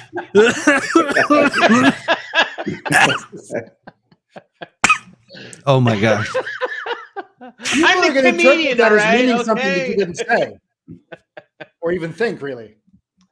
That's a great point, though. That alignment is not it's not a character trait. It's not uncommon. It's not uncommon for a good story, a great story or a great movie has a hero that is deeply flawed and goes through a hero's journey and evolves into a completely different person. That doesn't mean you don't root for them at the beginning. You should be rooting for them at the beginning. You should be rooting for them to evolve into this other thing. So you should. It's not that you shouldn't like them. It's not that they're a bad person and that you should check out. You should emotionally just check out. Oh, this person isn't perfect from the very beginning. This isn't Captain Marvel. I'm done. No, a character should be deeply flawed. So even if your character is lawful good, that could be talking about the new Lord of the Rings. I haven't even. You can't spray paint chainmail on a shirt and call it armor, dude. Come on. No. Girl boss. No, I don't even. That's what I'm talking about. Everything else, of course, whatever. But no. When they were like, "This is scale mail and it's a sweatshirt that's painted," I'm like, "No, it's not. No, it's Millions not. of dollars went into this. I've been in Millions. Tell that to my very expensive hoodie that I Dude, bought. they couldn't even go down to a Ren Fair or an SCA event and just buy some. Buy some camels. There you go. I know William would like to talk about the stone in the boat. Michael, Amazon only had $1 billion. Okay, they only had $1 billion. $1 billion. Okay. Oh man, right? Cut them some slack. That is so tough. I just can't even. $1 billion. Must be rough. Must be rough at Amazon. What do you think? What do you think, or what do you hope for after this is all over? I mean, do you think you'll have will there be any future with you and TSR? Am I allowed to ask that question? No. Well, no. No. Okay. No, you're allowed to ask the question, but the answer is that no. I given the current, probably no, because it's not TSR. There's no original creators. He burned the bridges with all the original creators on purpose. It's not there. There's no magic. When I signed up and I thought it was going to be that famous painting with all the Dragonlance characters around the fire, like, "Hey, how are you?" And I thought that was what I was going to encounter. But instead, he burns the bridge with Darlene, one of the original artists. He burns down the stuff with Cask. He just, you can't expect to think that you're going to be in business with somebody who goes out to and says you can lick Luke and Watsy's balls, blah, blah, blah. I mean, no. I heard they have dry balls. I don't know. All right, Cartman. Not if he actually got, they wouldn't be when he was, no. So yeah, no. And my hope is that I do have a couple of very specific hopes. One, I hope that no one in the communities anywhere believes or even begins to associate the OSR community with Nutzer at all, because it's not. It's. What if you win? What if you What? get all the rights to TSR? Oh, what do you mean? If Nutzer beats Watsy? Yeah. Takes back the name, takes over the whole thing. Now that's not your fight, right, Michael? Just to be clear. No, that is not my fight whatsoever, because they've made themselves perfectly clear, is that with the anti-LGBTQ posts, with the all of the hateful posts, the pro-Nazi posts, like, no, dude, no. I'm not going to be involved with people that are pro-Nazi, saying, oh, we're going to revive this Nazi elf chick game. That's a good idea. And literally making posts that are directly anti-LGBTQ. It's like, no, why? You don't need to be anti. Just make a damn game. Did that happen? No, I could have been pouring rum or drinking it when that was I kind of missed stated, that too. But did that happen? Yeah, that's one of the posts that he put out. It's right there on the Dungeon Hobby Shop Museum thing. He took no, I don't know who posted it literally, but it's on their official post. He makes it's always inferred, but it is an image of a gentleman. He's got his shield up and he's protecting his children. And I think the original image was that there's like politics and drama and crap coming in, and he's protecting his kids and he's reading them a book. He replaced that with a rainbow, which is a clear message, And when you, sorry, go ahead. Go. Well, it's just you take that icon, the icons, and you make that clear image, and you make a direct statement. You're making a statement, and those are statements that I just don't support. I don't support hate of anybody. I don't want to hate anybody. I just want to make a damn game. I don't want to sit here and hate people and go, oh, you have swastikas on your tank, that means you're blah blah blah. No, it means I'm historically accurate, and I took 20 hours to paint this mini to get it right. It's like, dude, just play the game. I don't hate. I don't want to just no hate. Just no. So no. Yeah, you know when you should be offended? You know when you should be offended? When offense is intended. If not, you're being a dick. I'll tell you, I was offended when those skinheads were standing at a gate and they say, you bunch of faggots, so I'm going to fucking come in here and murder you and murder all you people, because I'm in a tunic and a poofy hat, and that's the deal. And it's like, that's all they cared about, is that I wore a poofy shirt, and they wanted to kill me, and it's like... You should be offended but I mean, to be fair, Michael, what were you doing wearing a poofy shirt? Dude, I was being a cavalier. Do you know how awesome that is? Oh, I'm sorry. Got your chest hair out. You got your cavalier shirt. You're like, I'm D'Artagnan, baby. D'Artagnan. Dude. I thought I was the only avant-garde in the room. This is my problem. This is my problem. My flaw, my character flaw is I think I'm the only insert this. So, like, I'm the most canceled person. I'm the only avant-garde, so this is just an all-around circle. Okay, no, you're. I thought a low talker had gotten into it. I was gonna make that joke. God damn it! Did you make a commitment to somebody over dinner that you couldn't quite hear?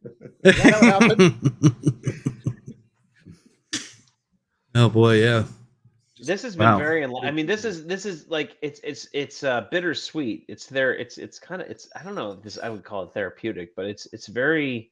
It's heartbreaking. It's the most heartbreaking. It is absolutely. It is that certainly. But at the same time, it makes me feel happy that, like, I mean, I don't know. There's a part of me that is warm that you still have a friendly relationship with Ernie.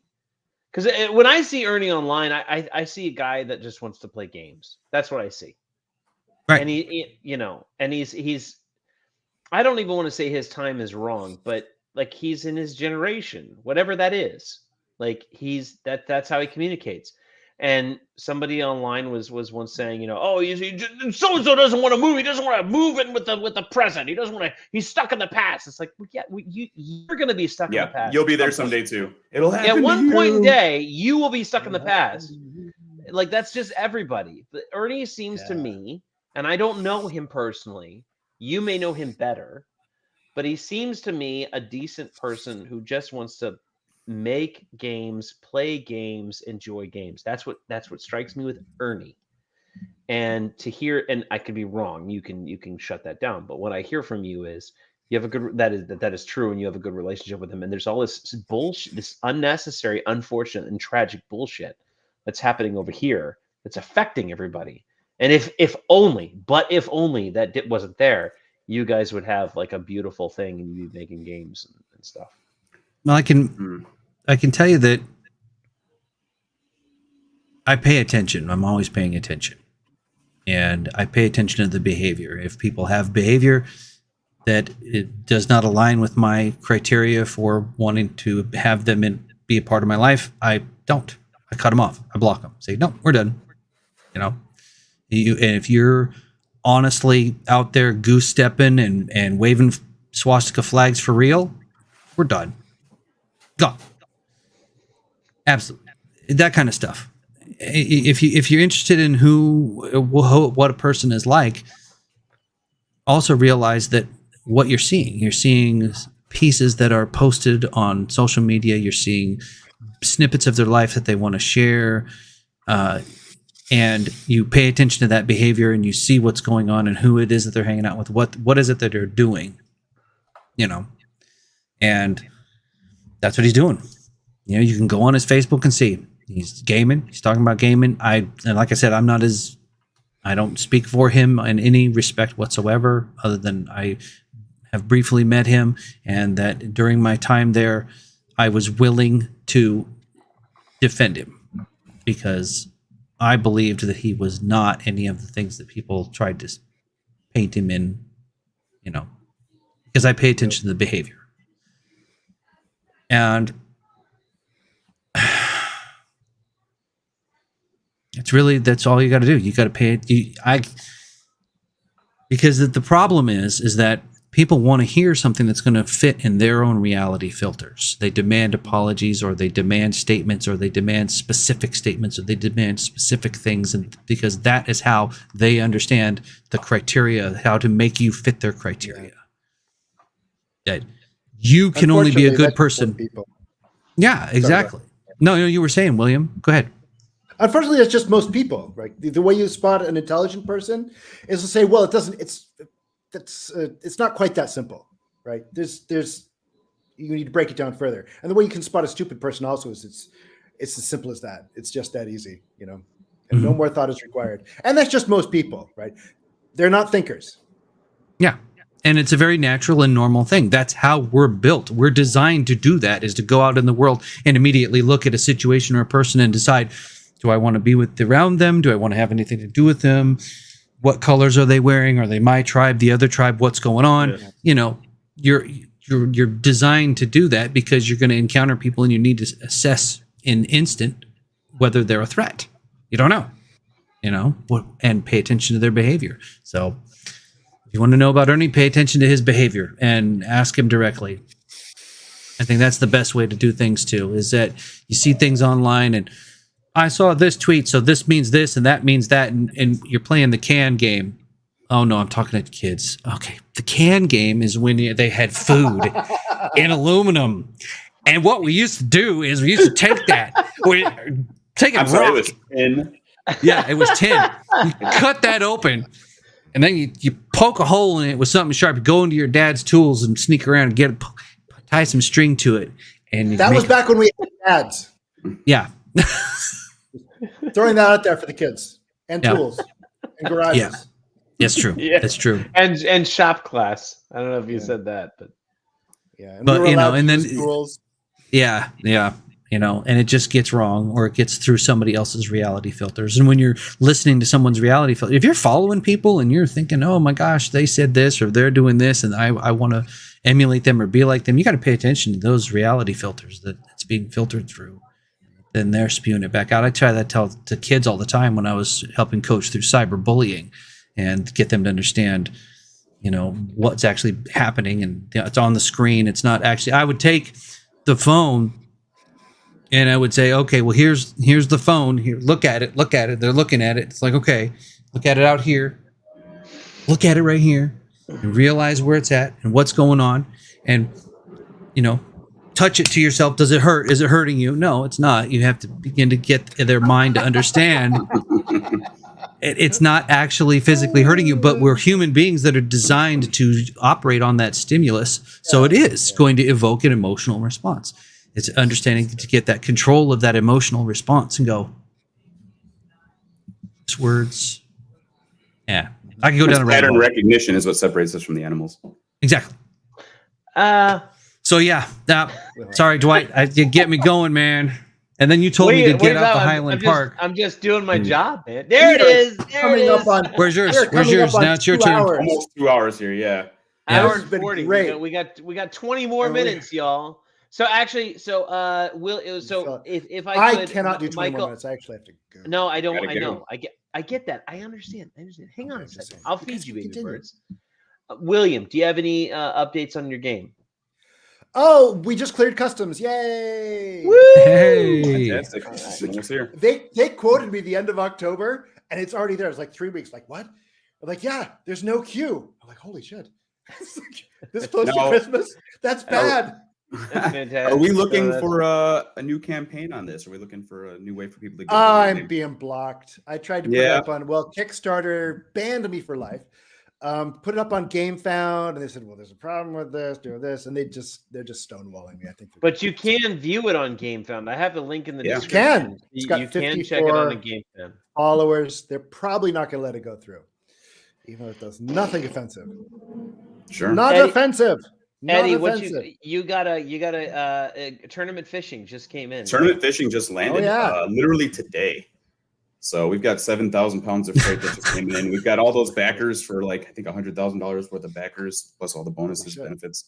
So those people will be getting their $100,000 games for a pretty fishing soon. game. Yeah, it's pretty great, man. Honestly, I was just speaking with the designer the other day, Greg Mahler. So I'll try to get him involved. Maybe I can get him on the show next week or something. Hey, listen, Really I threw down, okay, when Jeff was all hashtag buy everything, but he wasn't buying High Noon. I threw down on the all in. Man, I you went- were literally getting Jeff's goat with all that stuff. I was like, dude, Dwight is like your dude. He's like exactly you.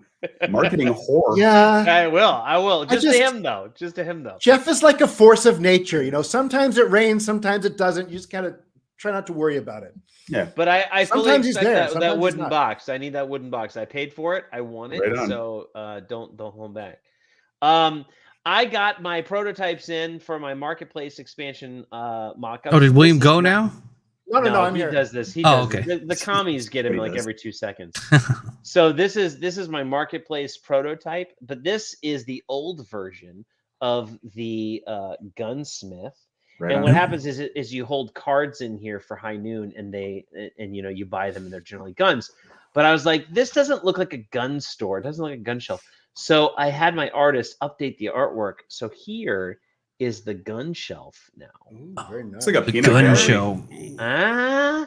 So this is what the marketplaces will look Gun like. show. This is the gunsmith. It has the Nice. guns on it.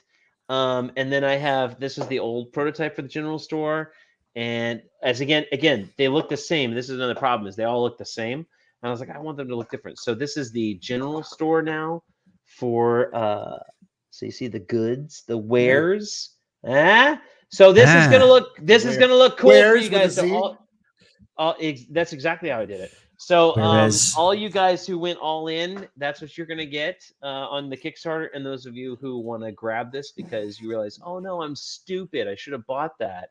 You can buy it still. You can pre-order it right now at highnoongame.com. Okay, so that's my plug. Mike, do you have anything to plug for us, sir? Michael, I'm sorry, the man Thank you, Eddie. formerly known as Mike. I'm sitting here hovering over Leave Studio. I'm like, what the? You're like that meme. Is that You're a- like the meme of the is that a kid pun in on the your name? school who's the guy got the vein. Oh, in his- dude, you don't even want to. I mean, all the shit they tried to make me eat just because they wanted to see if I'd like it. Come on, it was like, dude, and I Dude, had that's them from bullies. 1976. Nobody knows what that is. Dude, I know they don't understand any of that anymore. It's crazy. It's messed up. But yeah, I was the 75-pound. I had a mullet. I had Metallica shirt. I grew up in Central Oregon, which was at the time very much not that. And Eugene? it was Redmond, Terrebonne. Oh, I know it. Not to bash Redmond and Terrebonne. Oh my gosh, don't no hate from Central Oregon people. I love you. Just was up there seeing 9 Inch Nails at Bend. It was badass. Oh my gosh, the lights were like Bend. They were in Bend. Standing room only. Wow. It was awesome. It was really cool. The place is really cool. Anyway, blah blah blah. Michael, So the point is, Michael, plug something. Plug. I'll plug it. Graph Paper Architect is a YouTube channel that's going to be featuring gaming tools that are universal for anything, and really good ways that we can think, bring the community together, and be able to really explore intellectually what we're doing, why we're doing it, how we're doing it, and how to improve your designs, everything that you can do. And it's going to branch out into we're doing interviews. I landed Tim Kask. We did the Dungeons and Dragons trailer. So we did that. That was awesome. We're going to do a follow-up with him. I'm going to try to get more interviews and more people and really just get cultures together, OSR, new SR, whatever you want to call it. People just really just come together and game. Just come and game, come and have fun and be good gamers, Cool. good whatever. Let's just do it. Also, Wizard Tower Games, we have the Kickstarter going on right now with D20 Delving, which has Tim Kask narrating pretty much everything in the game. So the first employee of TSR is going to be talking about, and you never know what you're going to get. It's going to be awesome. He'll be talking about the cards. He'll be talking about the game. He's a fantastic person to work with. Don Zamora, Wizard Tower Games is awesome. So there is my plug for currently what I am doing, El Professionalia and stuff and things. Follow me everywhere because I'm awesome and I post sushi pics. You Stuff. are awesome, Michael. Yeah, Thank this you. was fun. Thank you for joining us. I want to, if you wouldn't mind sticking around for us to say our proper goodbyes. I'm gonna kick us all off on the stream. Guys, everybody, thank you for watching. Those of you who engaged, thank you for engaging, especially those of you who disagreed with us. We greatly appreciate you engaging with us. And it's all about bringing in the conversation. We just want to play games, and we don't care who sits at our table. Just don't fudge the dice. So thank you for tuning in. We got some good guests coming in future episodes. We'll see you then. Guys, stick around. We'll say our proper goodbyes, and we will see you guys in the next stream. Peace out.